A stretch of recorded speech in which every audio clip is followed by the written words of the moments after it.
ഈ വർഷത്തെ സംസ്ഥാന വനമഹോത്സവത്തിന് തിരുവനന്തപുരത്ത് തുടക്കമായി. മന്ത്രി എ.കെ. ശശീന്ദ്രൻ പരിപാടി ഉദ്ഘാടനം ചെയ്തു. നിരവധി കർമ്മ പരിപാടികളുള്ള മഹോത്സവം ജൂലൈ 7 വരെയാണ് സംഘടിപ്പിച്ചിരിക്കുന്നത്. പരിസ്ഥിതി പുനഃസ്ഥാപനവുമായി ബന്ധപ്പെട്ട പ്രദേശങ്ങളിലെ വനവൽക്കരണം, പരിക്ഷീണ വനങ്ങളുടെ പുനരുദ്ധാരണ പ്രവർത്തനങ്ങൾ, സർക്കിൾ ഡിവിഷൻ റേഞ്ച് തലങ്ങളിലെ പരിപാടികൾ തുടങ്ങി നിരവധി കർമ്മ പരിപാടികളാണ് വനമഹോത്സവ വാരാചരണത്തിന്റെ ഭാഗമായി നടത്തുന്നത്. വനശ്രീ ഓഡിറ്റോറിയത്തിൽ നടന്ന ചടങ്ങ് മന്ത്രി എ.കെ. ശശീന്ദ്രൻ ഉദ്ഘാടനം ചെയ്തു.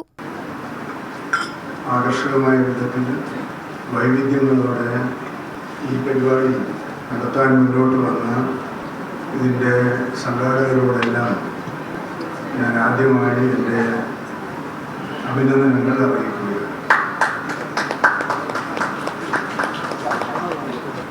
വർഷങ്ങൾക്ക് മുമ്പ് നമ്മുടെ നാട്ടിൽ നിന്നല്ല, ലോകത്തൊരിടത്തും